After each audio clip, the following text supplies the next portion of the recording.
Olá pessoal, estamos voltando aqui nessa semana, né? Infelizmente, estou melhor, obrigado por aqueles que me desejaram melhoras, a melhora chegou, né? Pois é, né? E estamos aqui, não deu para fazer durante a semana, mas estamos continuando aqui nessa semana, agora com o profeta, os menores profetas, né? Continuação desse estudo, agora com... A gente tem que agradecer a Manoel, que Manu, fez o vídeo do domingo. Obrigado, viu, Manu? Estávamos com saudade, meu irmão, nós comentamos lá, mas agora no vídeo... Não dispensando a próxima, tá? Pois é. Continuando os estudos sobre os profetas menores, que tem hoje o estudo, essa semana, o livro de Jonas.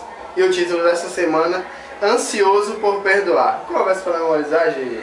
Com a voz de agradecimento, eu te oferecerei sacrifício. O que votei e pagarei.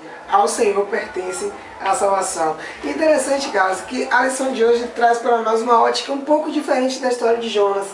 Porque a gente entende a história de Jonas como aquela questão de que ele fugiu, tal, Deus mandou uma ordem para ele e tal. Só que a lição vai um pouquinho além. E eu até sublinhei aqui porque é algo bastante interessante e às vezes eu já tinha visto a história de Jonas com essa análise, mas é boa a lição trazer de novo para mim, para você também, para todo mundo que vai estudar, tipo, é o seguinte: a história de Jonas em si tem uma essência forte de Deus mostrando para Jonas como é que funciona o seu perdão e a sua graça. E isso é interessante, porque adiantando um pouquinho da história, Jonas pregou para os ninivitas viram que estavam errados e decidiram se arrepender. E quando Deus disse que não ia mais destruir os ninivitas, Jonas ficou chateado. Jonas ficou muito, muito chateado mesmo. Então a história de Jonas serve também para Deus mostrando para o próprio profeta e também para nós, às vezes nós estamos esperando só o castigo de Deus para as outras pessoas, que as outras pessoas que estão cometendo erros, Deus está pronto para salvá-las, não para castigá-las. A gente tem que ter isso em mente. Nessa lição de domingo, 5 de maio, tem por título Recebemos o que merecemos? Será que já aconteceu com você alguma situação onde você foi julgado por algo que você não fez? É muito ruim, né? Uma sensação muito ruim essa questão da injustiça quando nós passamos por isso.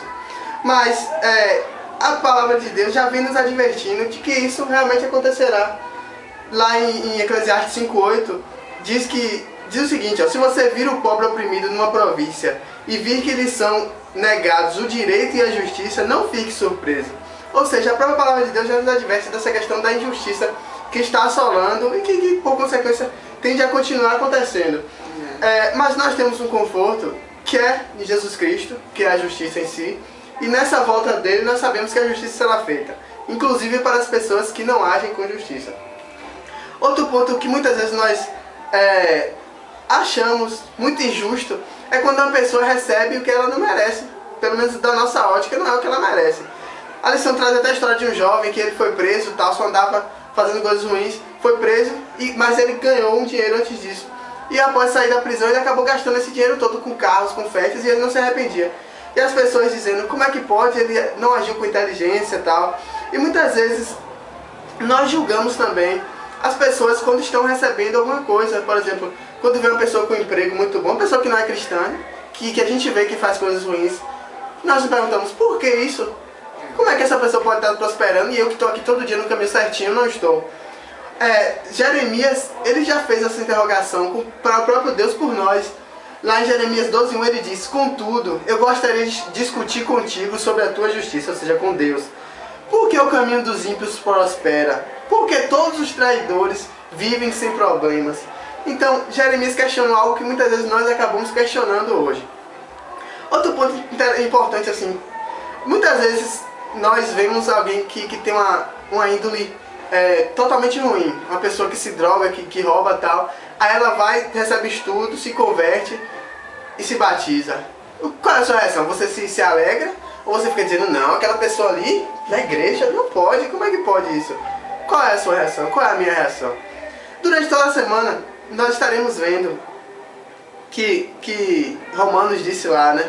Todos pecaram e estão destituídos da glória de Deus. Ou seja, nós não merecemos nada, todos nós somos pecadores.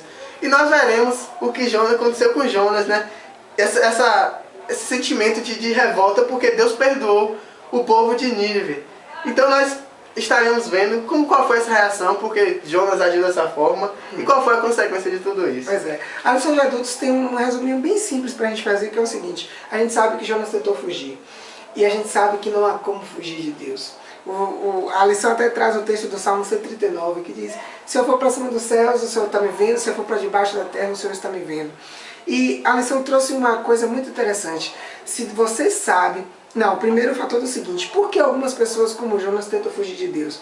Isso é interessante. Alguns tentam fugir de Deus porque não reconhecer a Deus como um ser soberano pode fazer com que ele se sinta livre da sua culpa. E olha só que fator interessante. Afinal, se não há um poder superior a quem devemos responder, por que não fazer tudo o que quisermos? Então, se eu não acreditar que Deus é maior do que eu e que Ele está olhando para mim, eu posso fazer o que eu quiser, não tenho nada a responder, não tenho ninguém a quem temer. Por isso algumas pessoas fogem de Deus. Mas aí vem a questão do Salmo 139, que Ele sempre está nos olhando. E olha só que coisa interessante. Independentemente das razões, haveria diferença em sua atitude se em todos os momentos você fosse sensível ao fato de que Deus conhece todos os seus pensamentos, porque Ele sabe onde eu vou e conhece o que eu estou pensando. Se nós tivéssemos isso em consciência, mudaria as nossas atitudes, mudaria até mesmo os nossos pensamentos. Isso é interessante. Até amanhã, pessoal.